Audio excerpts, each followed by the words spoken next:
Muito bem. Não sei se você está ouvindo, mas está a maior barulheira aqui ao redor. Eu espero que esses barulhos não incomodem vocês ao longo do vídeo. Mas eu não tenho outro momento do dia, além desse, para poder gravar aqui e continuar com as nossas discussões sobre O Paraíso Perdido, do John Milton.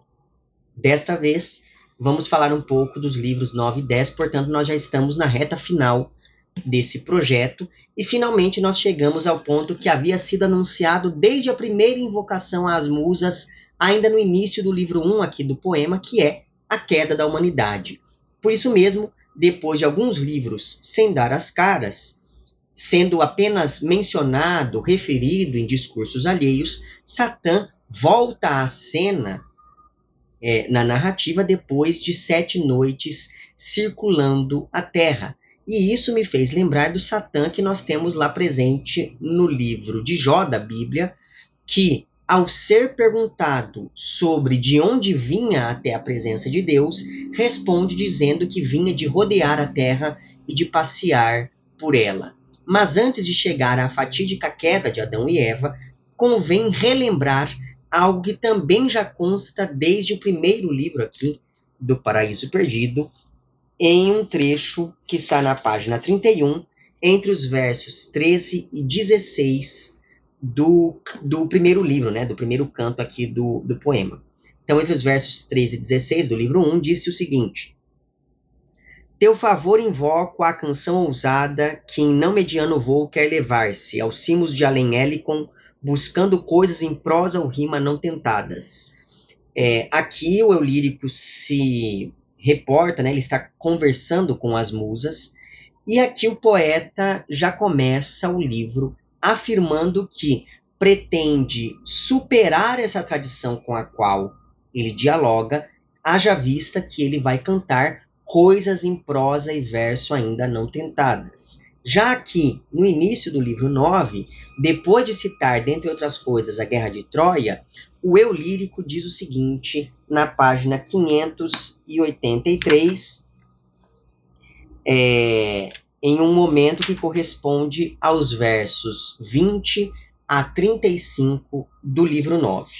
Se em estilo sei à altura responder a esses grandes clássicos, pela minha alta faltora, que se digna visitar-me de noite voluntária, e me dita a dormência, ou me inspira espontâneos versos impremeditados, desde que um tema só para canto heróico me aprove em busca longa e tarde estreia.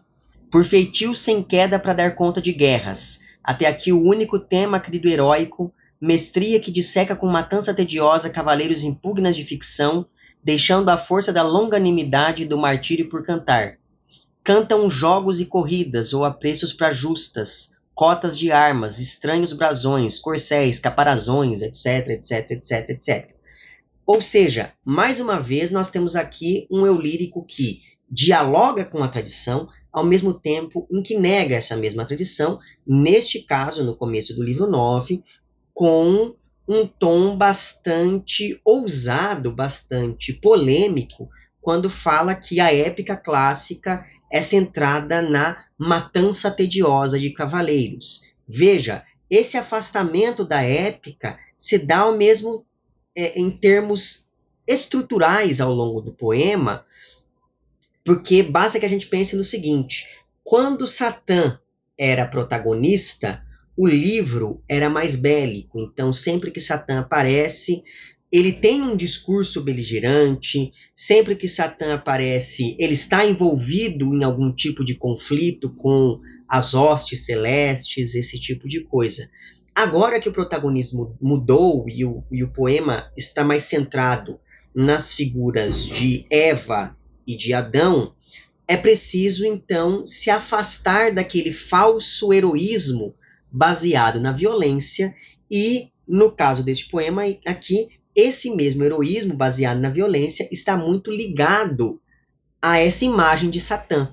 Então, é muito interessante perceber o modo como, bem aos poucos, de novo, isso já vinha anunciado desde o livro 1 e isso só passa a se concretizar de fato no livro 9, é muito interessante notar como, aos poucos, se vem concretizando essa ideia que o autor havia colocado lá no começo do poema ao dizer, olha, eu vou cantar coisas que não foram tentadas nem em verso e nem em prosa, daí esse meu pedido de auxílio às musas. Polêmicas à parte, o fato é que, depois de ter sido expulso do Éden pelos anjos no final do livro 4, Satã, como eu já disse, passou 7 noites rodeando a Terra até finalmente achar um meio de invadi-la mais uma vez de um jeito mais desapercebido. Então, ele vê uma serpente dormindo e decide tomar o corpo desse animal para, assim, não só enganar Adão e Eva, mas também não ser reconhecido pelos anjos. Isso porque, por algum motivo que não fica dito de maneira muito evidente, já era da natureza da serpente ser ardilosa. E aí, isso consta na página 591, em um trecho que está entre os versos 83 e 96 do livro 9. Com minúcia considerou os seres, e qual deles mais útil fosse aos seus ardis, e achou ser a serpente a mais sutil das bestas. Após longo debate em pensamentos de errante turbilhão, firmou a escolha seu vaso conveniente e receptáculo para fraude, onde esconder sugestões negras da mais fina visão.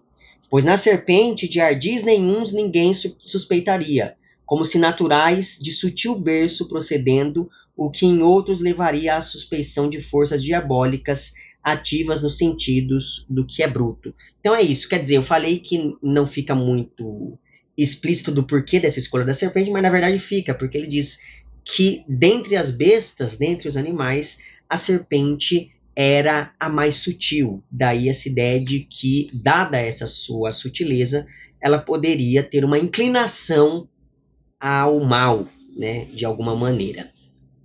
Já entre as páginas 595 e 597, Satã reconhece a própria situação vexatória em que se encontra, tendo em vista que ele, que dantes era um guerreiro que ousou desafiar as hostes celestes, era agora um bicho qualquer, né?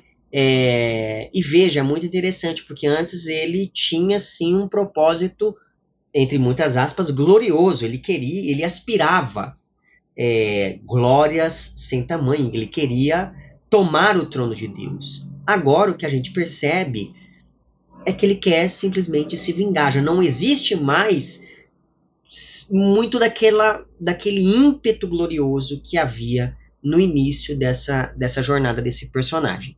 Mas enfim, então entre as páginas 595 e 597, lê-se o seguinte. Primeiro, no verso 129, Satã diz: só em destruir acho sossego. E aí, entre os versos 135 e 142, consta: é evidente que quem diz isso é o próprio Satã. Minha seria a glória entre forças infernais, num só dia demolir o que ele, Deus, nomeou 6 noites, 6 dias de labor, e quem sabe quantos dias de projeto, ou não mais quiçá do que eu levei para livrar numa noite só da servidão em glória quase um meio da angélica nação.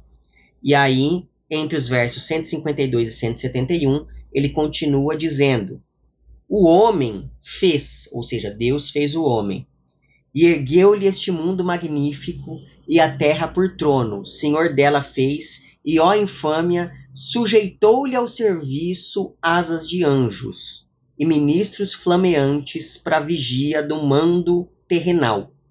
Destes aguarda temo, e para fugir, assim em névoa de gás da meia-noite, passo obscuro, e habita o bosque e a moita, onde acaso dê com a serpente em sono, em cujas pregas dedalhas me esconder e aos anjos planos.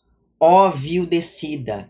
Eu que antes lutava pelas alturas de deuses, sou agora forçado a bestas, ao muco de bestas, ao encarnar no brutal a minha essência, a mesma que aspirava aos graus de deuses. Mas até onde não descem vingança e ambição? Desça fundo quem aspire tanto quanto subiu, exposto cedo ou tarde ao vil. Note como aqui já não há qualquer sinal daquele Satã beligerante do início. Aquele já se conformou, olha, eu quero vingança, para me vingar vou ter que me sujeitar a entrar aqui no corpo dessa serpente. Mesmo agora que ele consegue voltar ao Éden, isso não lhe traz nenhuma glória, muito pelo contrário. Ele cai cada vez mais. A queda de Satã é uma queda assim contínua, né?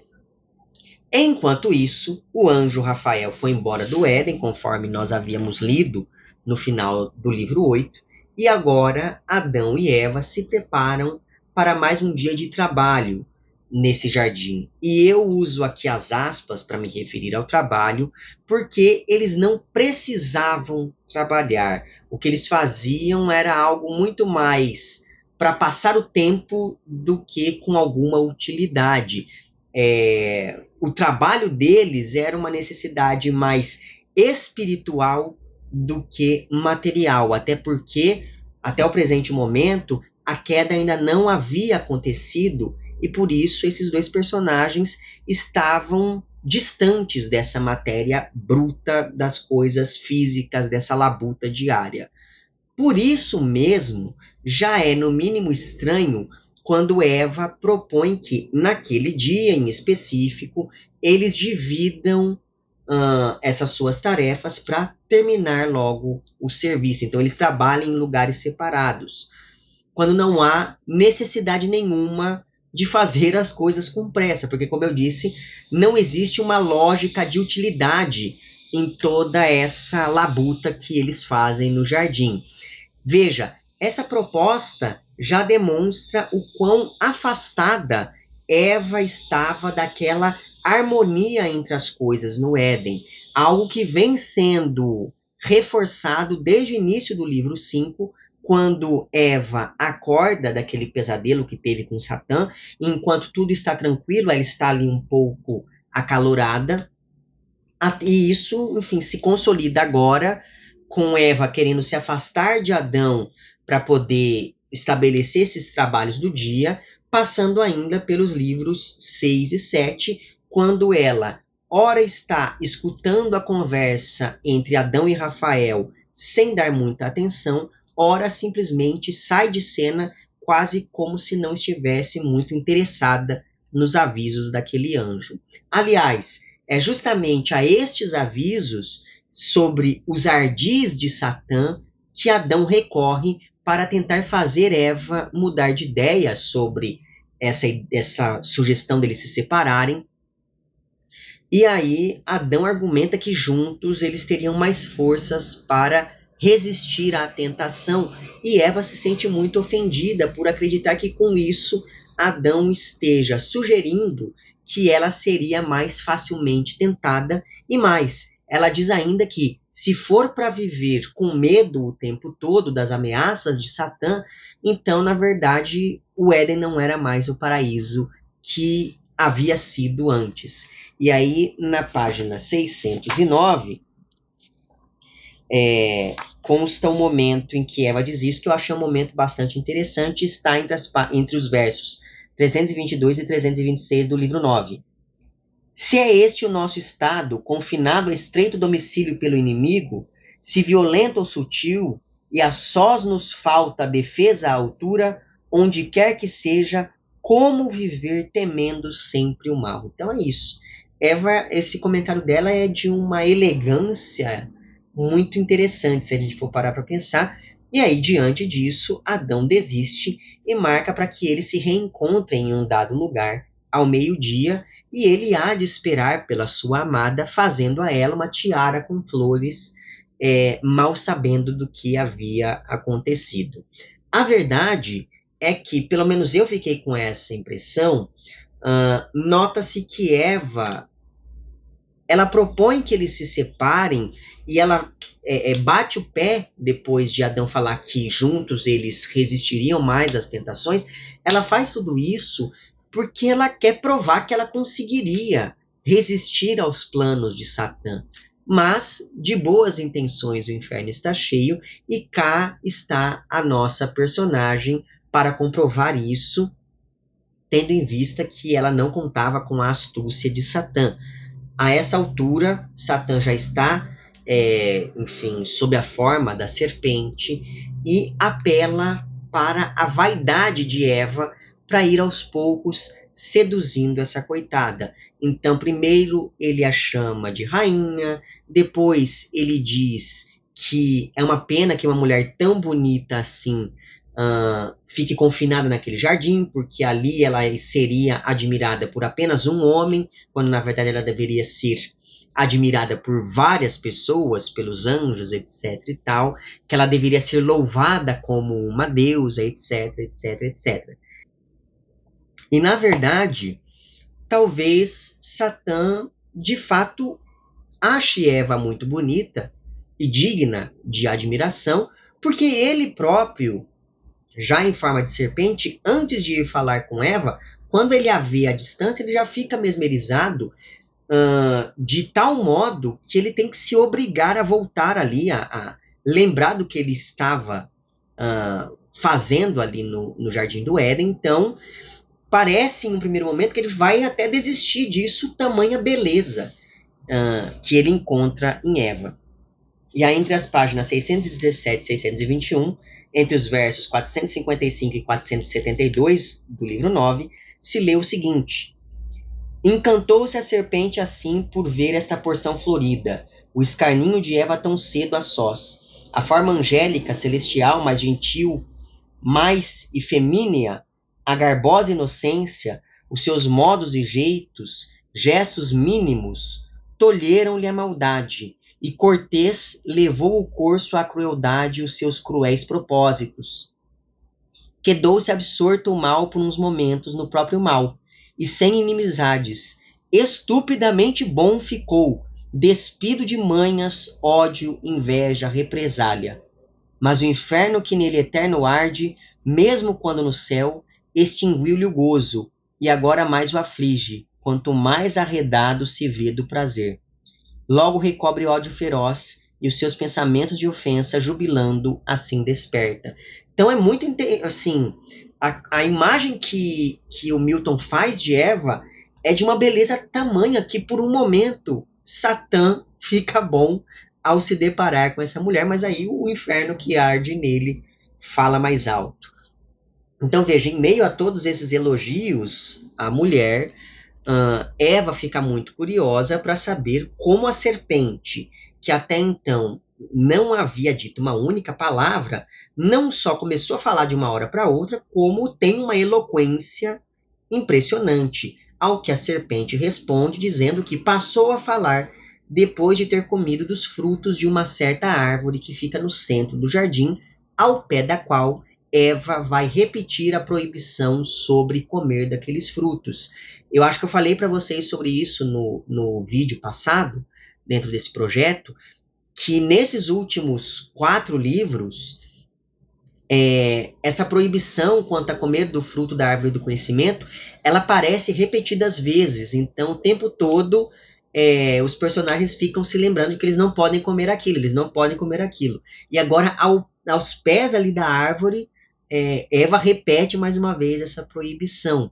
E aqui a retórica de Satã volta com força total, porque no discurso dele há um movimento sinuoso que parece tentar seduzir não apenas Eva, como também o próprio leitor. A ideia central dessa argumentação é que se a serpente comeu do fruto e não morreu, então Eva não morreria se comesse daquele mesmo fruto, e mais, segundo Eva, a punição divina seria a morte. Mas se ninguém sabia o que era a morte, então ninguém sabia exatamente quais seriam as consequências da transgressão, logo essa condenação não seria muito justa. E Satã continua dizendo que, na verdade, aquela proibição só queria dizer que Deus não queria, por algum motivo, que os homens se igualassem a ele, talvez por orgulho, talvez por inveja. Isso porque se uma simples cobra passou a falar como um homem depois de ter comido daquele fruto, então se Eva comesse, então provavelmente ela seria igual a Deus, ou pelo menos ela seria maior que Adão. Esse trecho todo está entre as páginas 635 e 637, entre os versos 688 e 709 do livro 9. Quem tocou e provou, contudo vive, e vida mais perfeita do que quis a sorte, por tentar quinhão mais alto. Vedar-se-á isto ao homem o que a besta se abriu? Ou há de arder em ira a Deus por tão miúdo trespasse, e não louvar-te antes a audaz virtude, a qual a dor de uma morte, o que quer que seja a morte, não impediu de achar o que o levasse à vida mais feliz, saber de bem e mal. Se bem, quão justo, se mal, se é que há mal, por que não vê-lo para evitá-lo? Que faz todo sentido, né? Você não sabe o que é mal, pode ser que você cometa o mal sem saber. Agora, se você sabe o que é o mal, você consegue evitá-lo com mais facilidade. Assim, faz todo sentido nesse processo de sedução que ele está usando para com ela. Não pode ferir-vos justo Deus, não justo, não Deus, donde nem medo nem acato. Teu medo de morrer remove o medo. Proibido por quê? Bem para receios, para servis e ignorantes vos levar à adoração. Pois sabe, ou seja, Deus sabe, que no dia que comerdes, os olhos que achas claros e tão turvos são, se hão de abrir perfeitos e limpos. E quais deuses vós sereis, sabendo o bem e o mal, tão bem quanto eles. Mas é claro, então veja só, né? Aqui Satã dá a entender que Adão e Eva vivem em um estado de privação, afinal de contas, eles não podem fazer uma determinada coisa no jardim.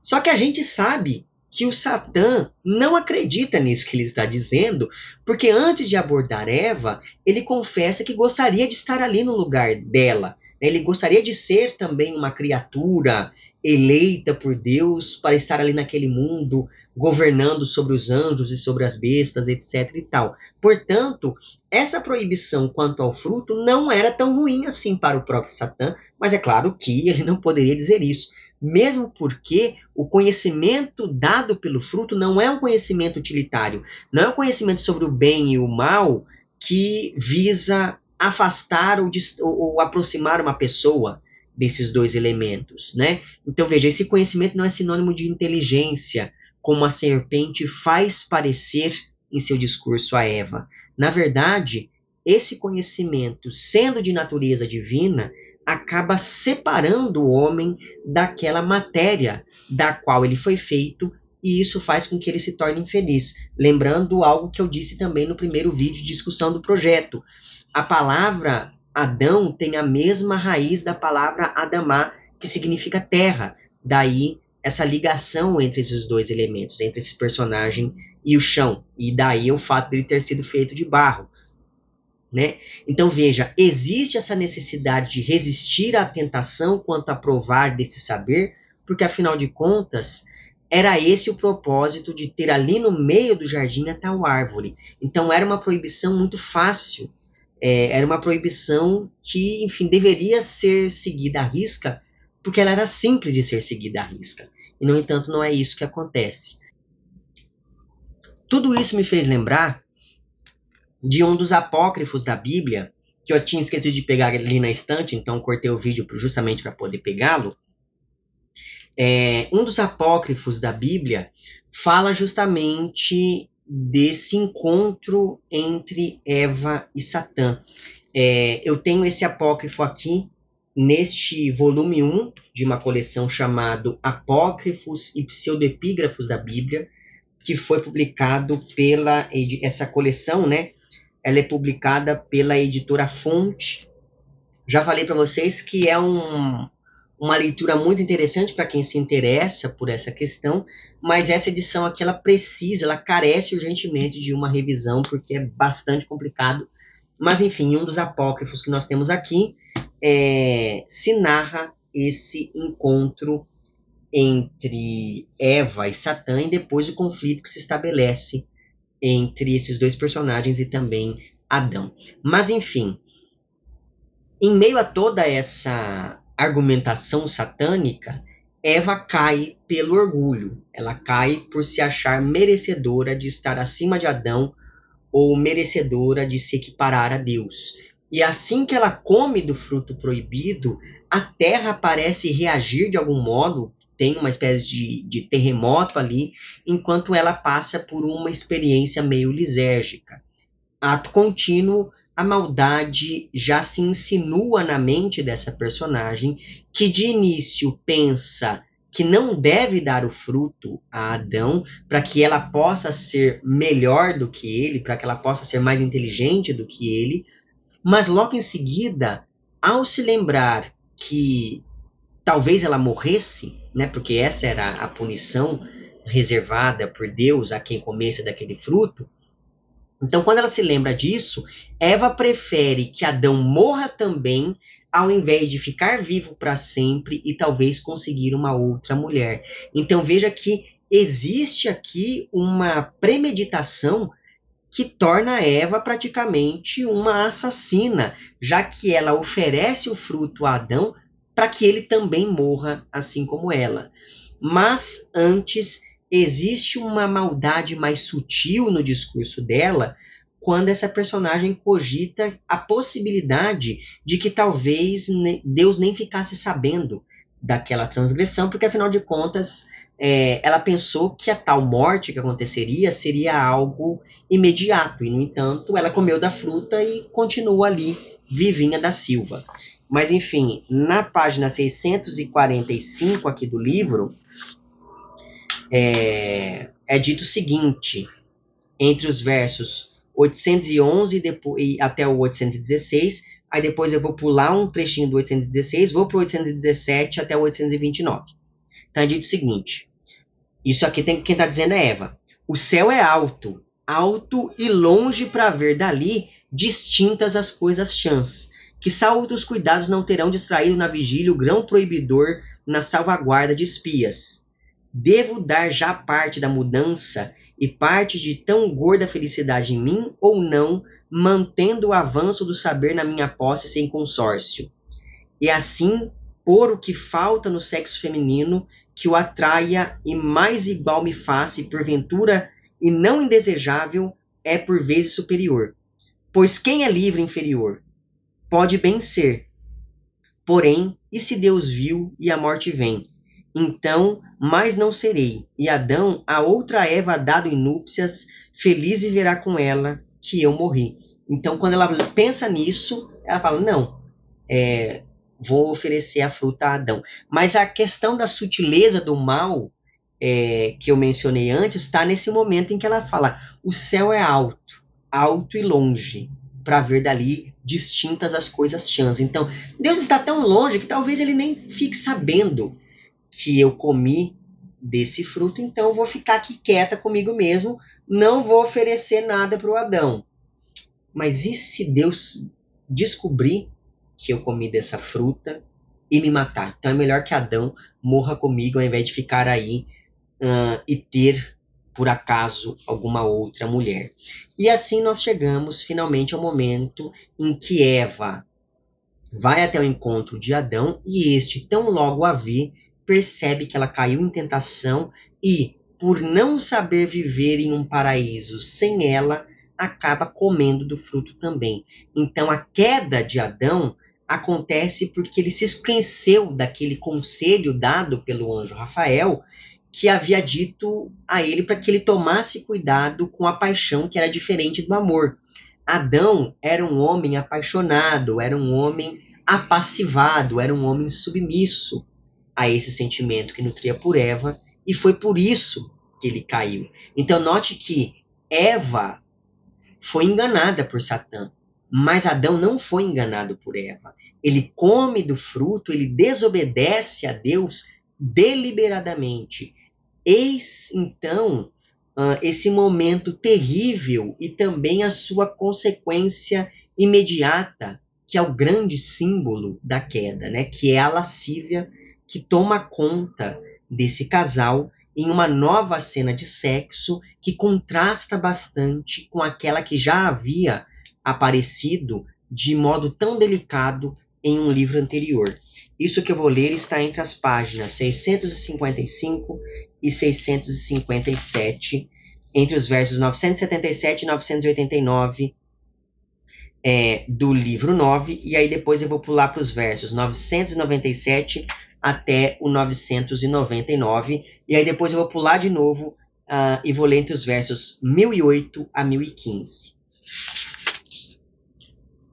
Fosse eu pensar que a morte coroaria este ensaio e a só suportaria o pior, não te impingindo, antes só morreria a implicar-te neste crime, arriscando-te a paz, mormente agora, que te sei tão fiel e verdadeiro no teu amor sem par. Mas outro sinto o resultado, morte não, mais vida, olhos abertos, esperanças novas, novo prazer, travo tão excelso, que do que antes doce me tocou áspero me parece, e insulso.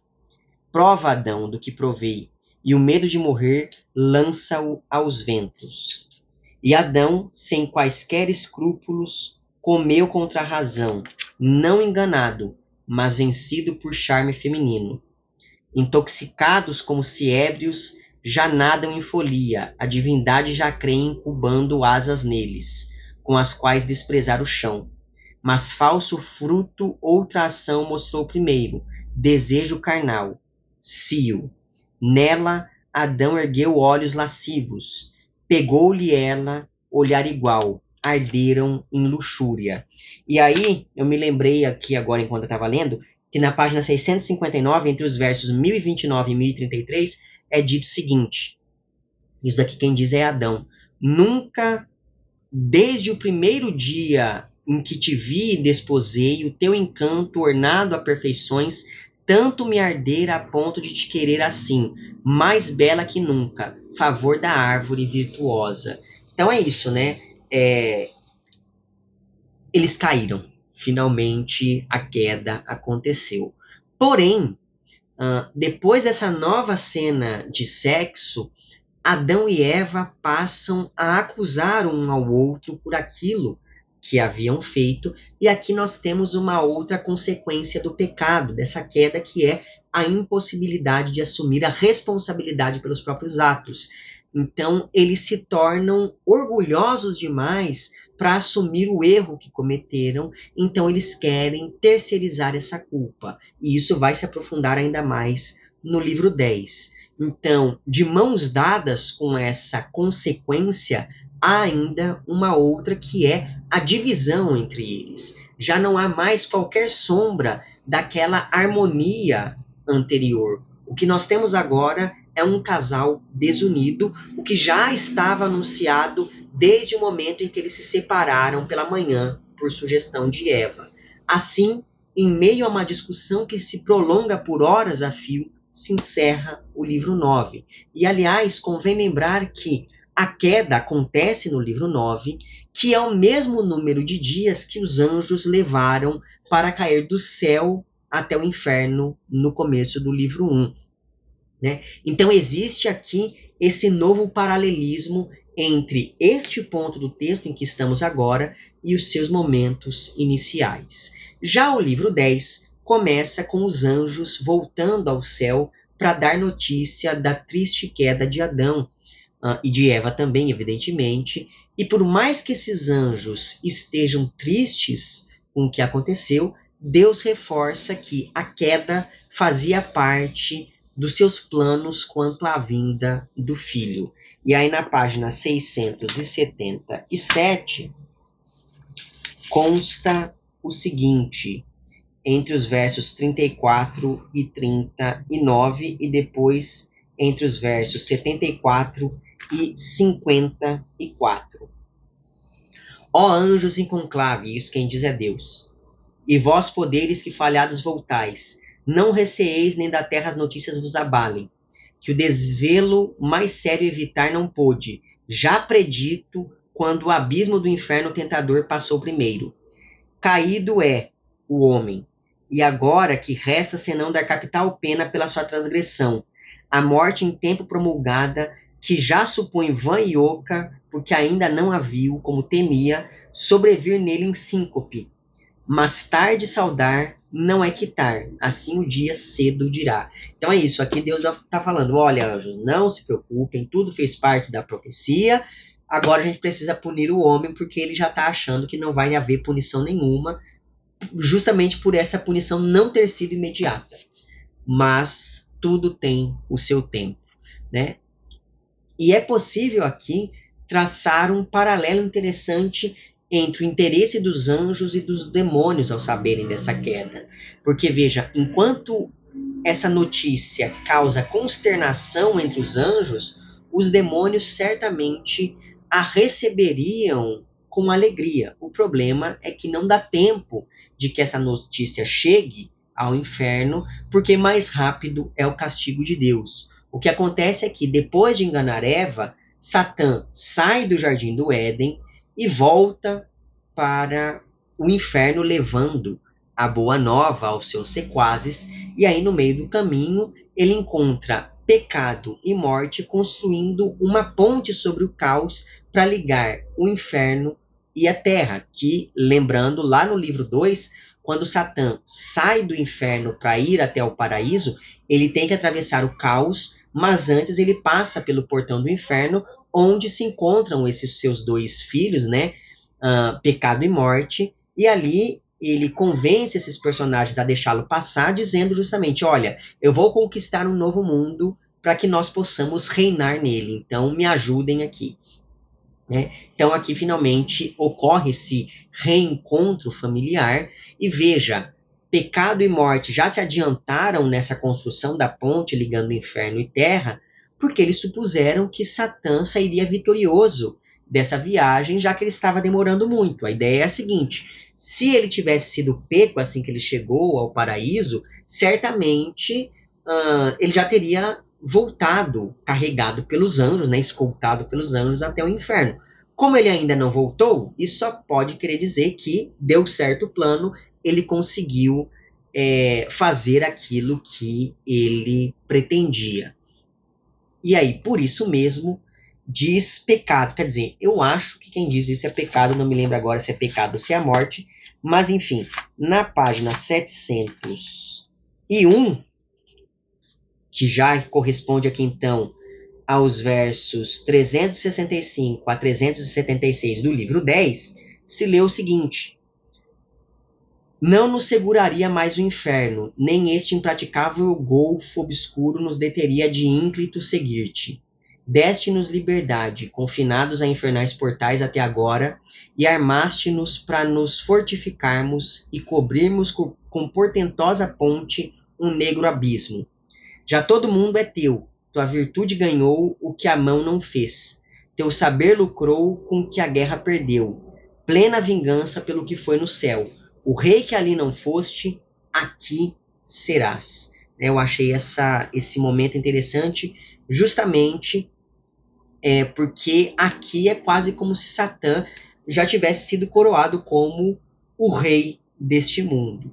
Finalmente, eis que Satã vem com as nuvens e todos os olhos o viram, mesmo aqueles que dele duvidaram, e assim que ele chega ao inferno e conta como saiu vitorioso dessa sua missão, chega também o castigo divino, porque Satã menciona, inclusive, que saiu de toda essa maracutaia sem punição nenhuma, porque o castigo de Deus, né, tinha se dirigido apenas à serpente, que a partir de então rastejaria pela terra.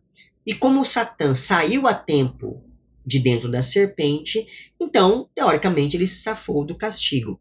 Porém, assim que ele termina o seu discurso maléfico, ele começa a ouvir um ruído sibilante ao seu redor e, ao olhar para os outros demônios, ele percebe que eles haviam sido transformados em serpentes, assim como ele próprio havia também se transformado em uma grande serpente que um dia voltaria como o dragão lá do Apocalipse, se não me engano, no capítulo 12, né, do livro de Apocalipse, é que se menciona o grande dragão, etc. e tal. O fato é que agora se completa de maneira terrível e dramática a queda de Satã. Imagino eu que ele não vá aparecer pelos livros seguintes, não diretamente, talvez ele apareça apenas em discurso, mas enfim, o fato é que ao longo de todo o livro, Satã foi gradualmente se modificando, perdendo a sua forma original, bela e majestosa. E agora ele se vê transformado em um animal rastejante para sempre. Ou seja, a sua degradação foi completa, e mesmo que ele tenha voltado vitorioso da sua missão de levar a humanidade à queda, isso não lhe trouxe glória alguma. Toda aquela imagem do paladino da liberdade, né? Por exemplo, nos momentos em que ele é chamado de príncipe do ar, em uma referência à liberdade plena que ele julga carregar, mas também recuperando aquela descrição que consta no livro de Efésios, né, no qual se menciona que Satã é o príncipe do ar, das potestades do ar. Mas, enfim, tudo isso literalmente cai por terra agora, mesmo porque a serpente é esse ser que não tem liberdade sequer para olhar aquilo que está acima do nível do chão, né? Então é muito trágico pensar nesse destino aqui desse personagem e nesse fim que ele acaba tendo. Mas enfim, entre as páginas 707 e 713 aqui do livro, constam alguns trechos que eu gostaria de ler para vocês. Então vamos lá. O primeiro trecho que eu vou ler está entre os versos 462 e 487 do livro 10. Nele se diz o seguinte: Chamo-vos, eu que da esperança além regresso próspero, para vos levar em glória deste inferno malíssimo, maldito, lar de dor, masmorra de tirano. Quais senhores possuíam um vasto mundo, pouco menos que o céu natal, por árduas aventuras e grande risco obtido. Longa conta daria do que fiz, do que sofri, do que custou passar pelo vasto informe, pelo pélago sem fim do caos horrível, o qual pecado e morte calcetaram com passagem veloz para a marcha insigne. Mas eu a própria via abri pelo estranho, forçado à cela de áspero abismo, fundo no ventre ancião da noite e no caos bravo, que ciosos do que escondem se opuseram ao estranho ferozmente, apelando com clamor ao supremo fado. Donde achei um mundo novo, cuja fama no céu se adivinhara muito, excelsa estrutura de absoluta perfeição, com um homem habitando o paraíso, feliz pelo nosso exílio. Seduzi-o, e para apimentar mais o vosso pasmo, só com uma maçã. Então é isso, né? O próprio Satã fala, olha, foi fácil demais seduzir o homem, bastou uma maçã para que ele caísse. E aí, entre os versos 494 e 523 do livro 10, ele continua dizendo: É verdade que fui julgado, ou antes eu não, mas a serpente em cuja forma o homem burlei. A parte que me toca a inimizade, ele há de pôr-me entre o homem e a mim. Cabe-me ferir-lhe o calcanhar, e ele, ou seja, o homem, quando não sei, deve pisar-me a cabeça. Um mundo quem não compra, se o paga pisadela ou dor mais funda. Eis, ó deuses, meus feitos, que vos resta senão, de pé, entrai no pleno gozo. Tendo dito, aqui já entra esse narrador, né? Tendo dito, ficou um pouco à espera de um brado universal e um alto aplauso com que enchesse os ouvidos, quando o oposto de toda a parte vem, de enfim das línguas um silvo universal sinistro, o som de público desdém. Cedeu ao ócio do espanto, mas não tanto que não visse que espanto era de si. Bicudo e esquálido se tornava, seus braços às costelas já colados e as pernas uma na outra, até cair suplantada a serpente atroz sobre o ventre com espasmos, mas em vão, que o punia poder maior na forma com que pecou segundo seu destino. Quis falar, mas silvou com língua bífida, em resposta ao silvar de línguas bífidas, que eram todos serpentes já, quais cúmplices de audaz motim. Sinistra era a chiada de silvos pelo recinto, enxameando com monstros que a cabeça à cauda atavam. Olha, eu não sei você, eu tô até arrepiado. Esse trecho aqui é um filme de terror. Você imagine essa cena, né? Porque é isso, o inferno é esse lugar escuro, né? O fogo, ele queima, mas ele não ilumina. É um lugar sinistro.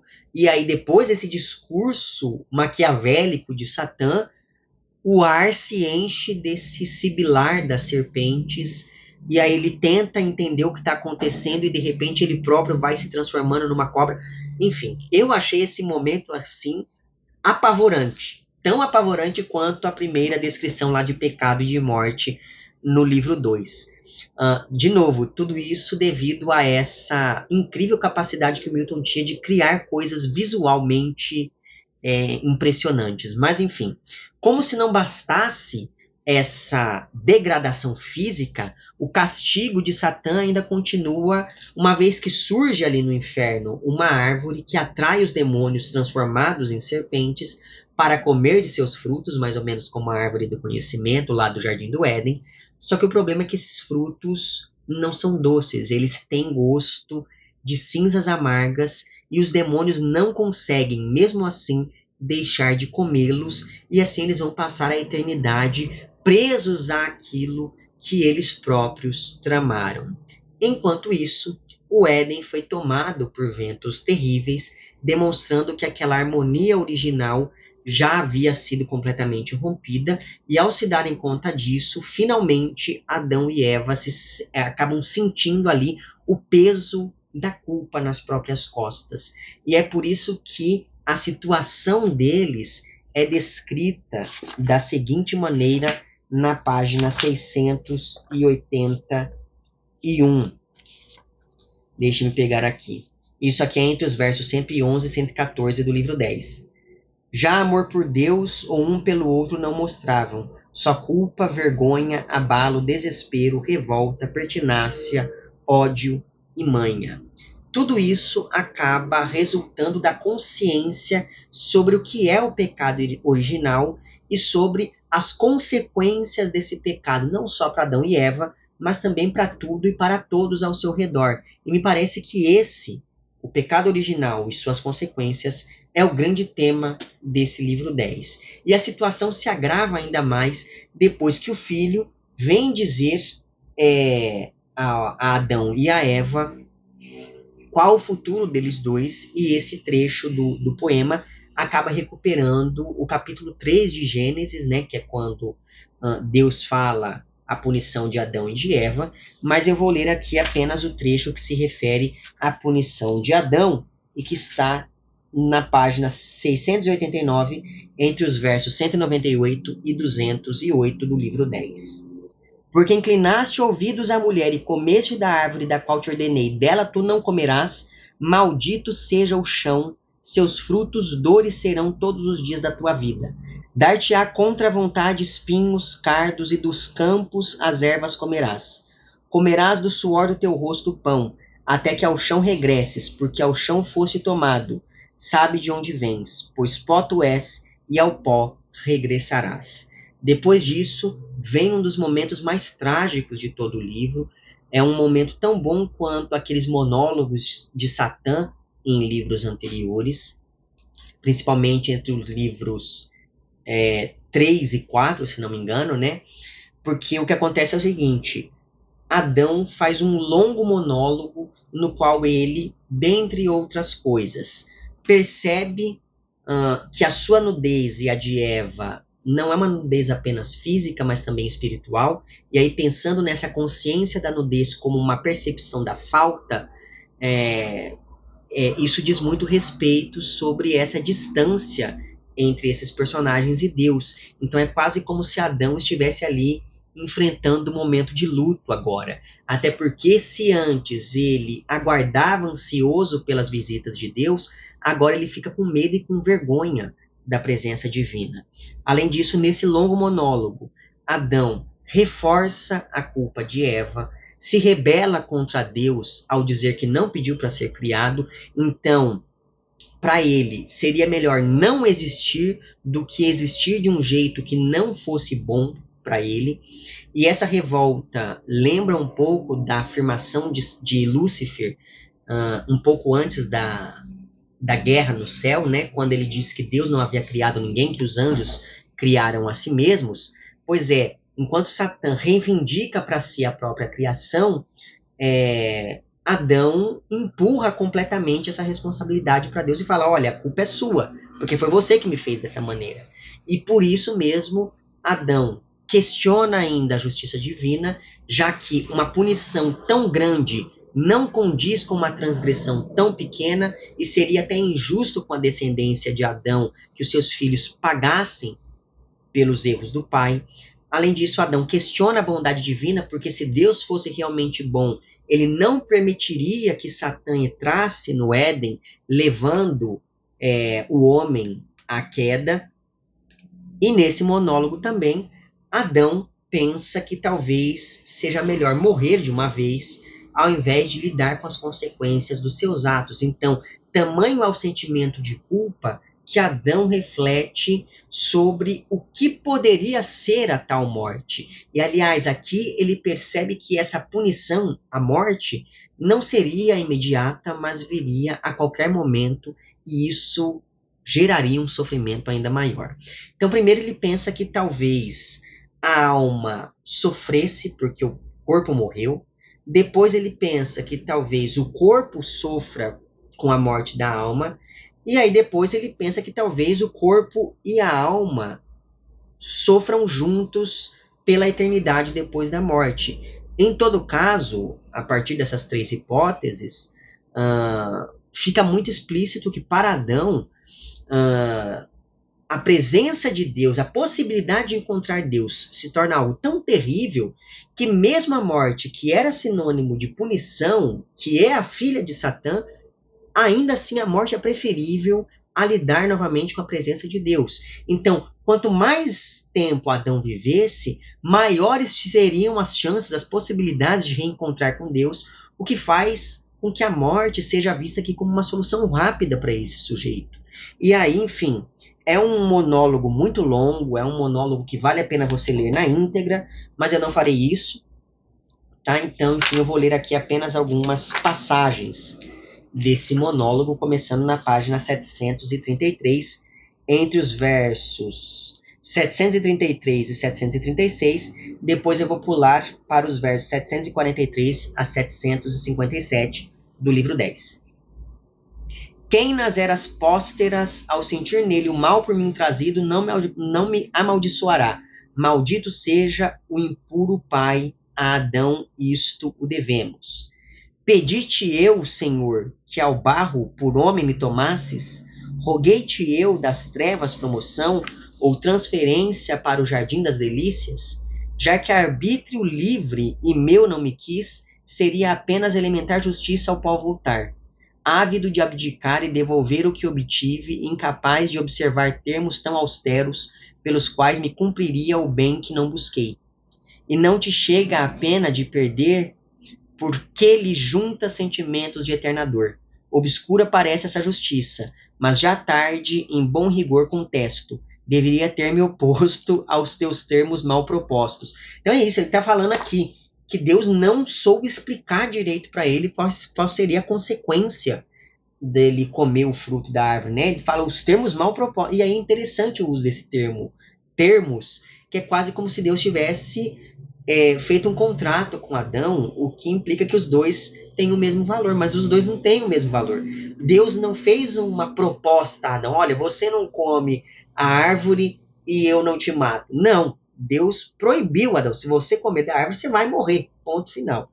Então é muito interessante, é nesses momentos aqui que a gente percebe todo esse orgulho de Adão, que realmente aqui, na entrelinha, se acha no mesmo nível de Deus ali, a ponto de negociar com ele.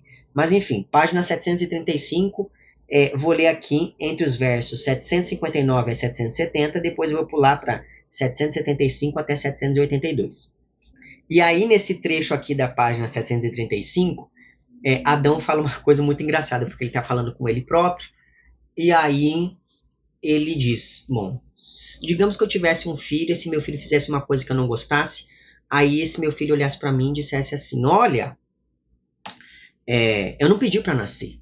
Será que isso seria suficiente para falar, ah não, você tem razão, tudo bem, pode fazer o mal de novo. Mas enfim, então na página 735, Adão diz o seguinte, Deus sem licença te fez. E se ao teu filho reprovando conduta mal visses, por que me trouxeste ao mundo? Pedi-te, admitirias tu a transgressão, desculpa assim? Nem escolha foi gerá-lo, mas a lei natural do necessário. De livre escolha Deus te quis, e quis-te para servo. E se a graça foi teu prêmio, teu castigo é por isso justo arbítrio. Pois seja, cedo justo julgamento, e eu pó, e ao pó mister é que regresse. Quão grato acolheria de ser mortal a pena, ser só pó, insensível. Quão grato jazeria no colo maternal, ou seja, na morte. Na paz de um sono seguro dormiria. A voz terrível não troaria mais nos meus ouvidos, nem ânsias de um mal maior sobre mim e os meus me afligiriam. Então é isso, né? A voz de Deus se torna essa voz terrível aos ouvidos de Adão. Aí, na página 739, entre os versos 817 e 824 do livro 10, se lê o seguinte: Em mim toda a progênie se amaldiçoa, belo patrimônio vos deixo, filhos meus. Ó capaz fosse de o delapidar, nada vos deixando. Tão deserdados, como bem diríeis a maldição que eu sou. Ah, porque paga pelo pecador a justa humanidade, se justa for. E aí eu vou pular para a página 743, entre os versos 867 e 895.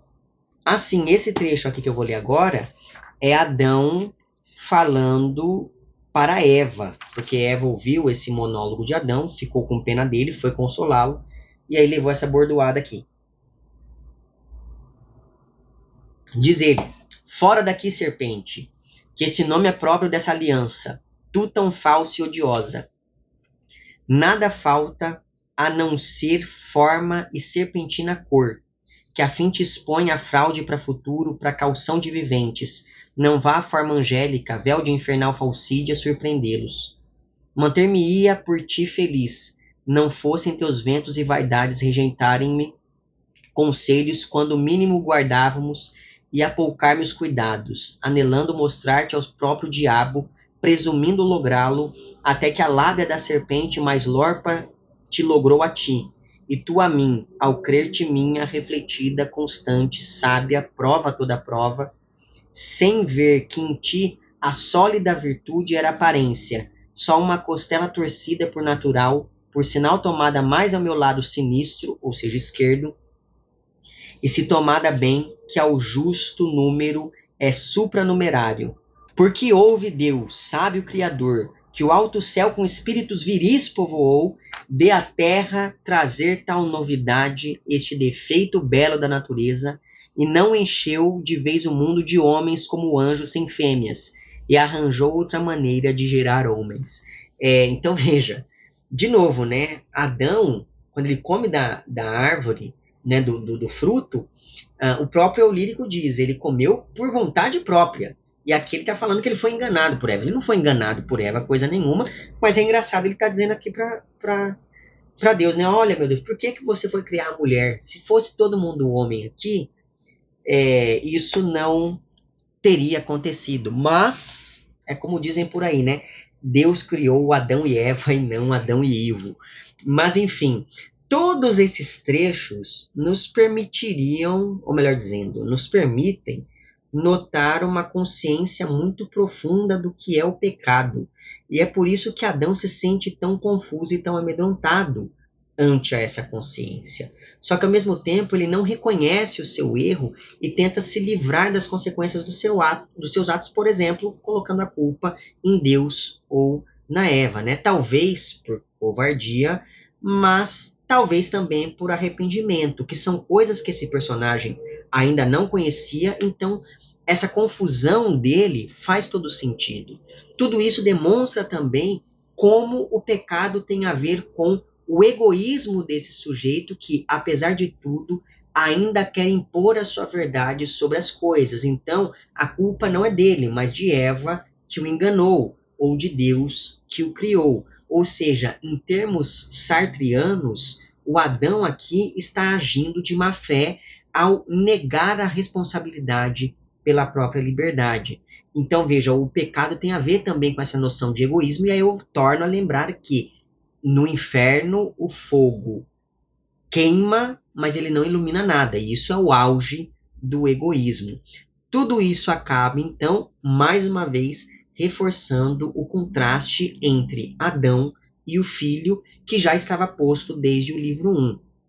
Então, Adão levou a queda ao desobedecer e o filho há de remir os pecados da humanidade ao estar em conformidade com a vontade divina e se oferecer em sacrifício. E como Deus aqui é um personagem justo, então ele também tem que ser piedoso em relação ao pecado. Daí a importância da vinda do filho. Quanto a Eva, inicialmente ela propõe que os dois se matem logo de uma vez para poder evitar que os seus descendentes sofram como eles a consciência da morte e do pecado, o que é quase como querer mais uma vez passar a perna em Deus. E aí ela diz o seguinte, entre as páginas 747 e 751. Deixa eu pegar aqui. Isso que eu vou ler começa entre os versos 927 a 936 do livro 10. Em mim não gastes teu ódio pela miséria em que caíste. Em mim, perdida já, mais miserável que tu. Ambos pecamos, tu, porém, apenas contra Deus, eu contra Deus e ti. E hei de voltar ao julgamento, e há de o meu choro o céu importunar, para que mudada a pena de te caia em mim, da tua dor a causa única em mim só, justo objeto de ira. Então veja que Eva aqui está falando, não, a culpa foi toda minha, eu aqui mereço a maior punição, etc e tal.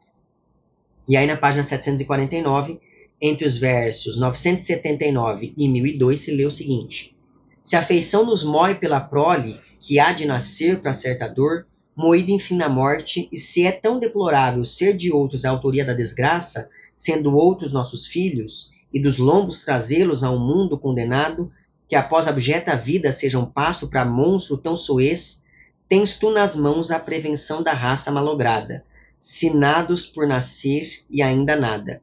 Filhos não tens, sem filhos tente, assim se frustrará a morte, a glutonia forçada a encher com 2 somente a pança.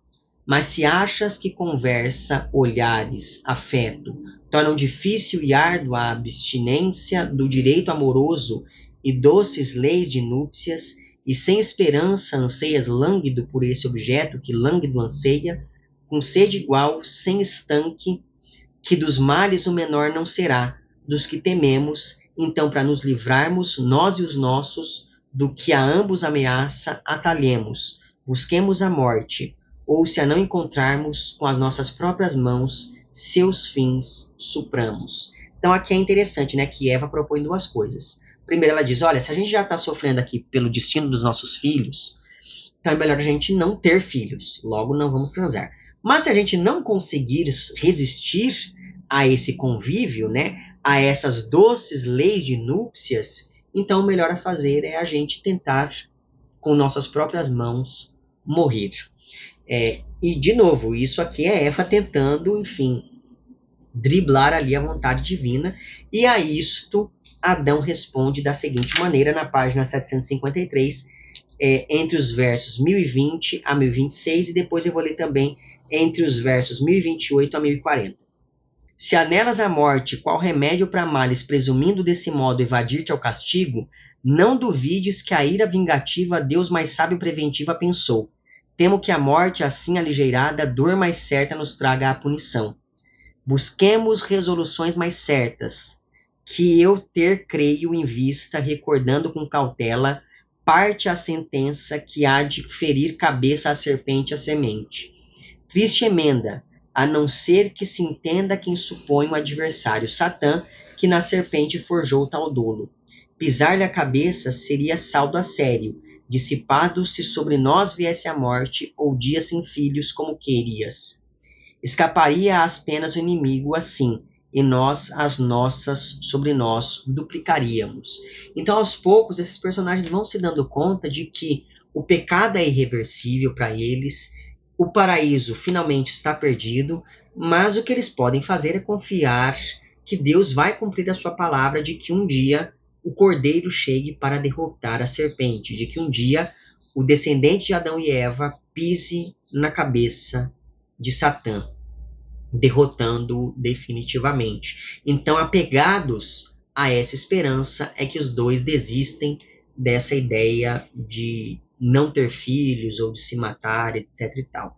Só que toda essa conversa, toda essa discussão sobre a natureza do pecado original me fez lembrar do capítulo 5 da Epístola de Paulo aos Romanos.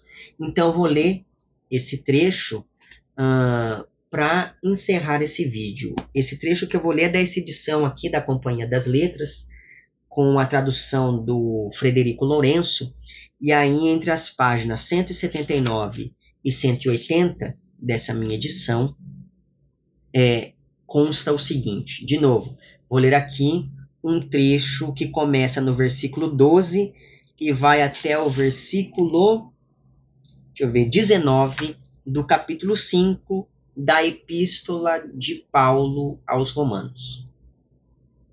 Tal como através de um homem o erro entrou no mundo, e através do erro entrou a morte, e do mesmo modo a morte passou para todos os homens na medida em que todos erraram.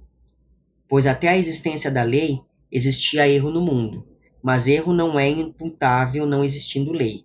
Contudo, a morte reinou de Adão a Moisés, mesmo sobre aqueles que não tinham errado à semelhança da transgressão de Adão, que é modelo daquele que está para vir. Mas não como transgressão, e assim também a dádiva, pois se devido à transgressão de um só os muitos morreram, muito mais ainda a graça de Deus e a dádiva na graça de um só homem, Jesus Cristo, abundou para os muitos. E a dádiva não acontece como que através de um só que errou, pois o julgamento de um só foi para a condenação, mas a dádiva de muitas transgressões foi para a justificativa. Pois se devido à transgressão de um só a morte reinou através de um só, muitos mais ainda os que receberam a abundância da graça e do dom da justiça reinarão em vida através de um só, Jesus Cristo. Por conseguinte, tal como através de uma só transgressão para todas as pessoas resultou a condenação, do mesmo modo também através de um só ato de justificativa resultará para todas as pessoas para a justificativa da vida. Tal como através da desobediência de uma só pessoa os muitos se tornaram perpetradores do erro, do mesmo modo, também através da obediência de um só, os muitos serão tornados justos. Então é isso. A queda de Adão e Eva leva à morte ao mundo, mas ao mesmo tempo essa morte permite que no futuro venha o Filho, aqui chamado Jesus Cristo, para, através do seu sacrifício, salvar não apenas aqueles que pecaram, mas uma porção de outras pessoas. Então, essa matemática divina acaba compensando uma coisa pela outra. E com isso, finalmente, nós chegamos aos livros 11 e 12 aqui do Paraíso Perdido, sobre os quais falaremos no próximo vídeo. Não sei ainda quando esse vídeo vai ao ar, espero que em breve. Mas é isso, não sei vocês, mas essa se tornou uma das melhores leituras, não apenas desse ano, mas da vida toda. Mas enfim, então é isso. Deixarei na descrição o link para a playlist com outros vídeos aqui sobre o Paraíso Perdido. E também o link para o meu perfil no Apoia-se, assim caso você queira e possa contribuir financeiramente com esse meu trabalho por aqui, é só você entrar em contato com os planos de apoio e também com as recompensas equivalentes a cada um desses planos. Fica aqui meu agradecimento às pessoas que já contribuem, para você que quer fazer isso, mas que não pode fazê-lo financeiramente. É só você mostrar para o algoritmo aqui dessa plataforma que o meu conteúdo é relevante. Então curta o vídeo, compartilhe, comente, etc e tal. Eu só posso vir aqui falar sobre a queda da humanidade, porque há quem contribua com este meu trabalho. Então fica o meu agradecimento. Vemo-nos nos próximos vídeos e um amplexo.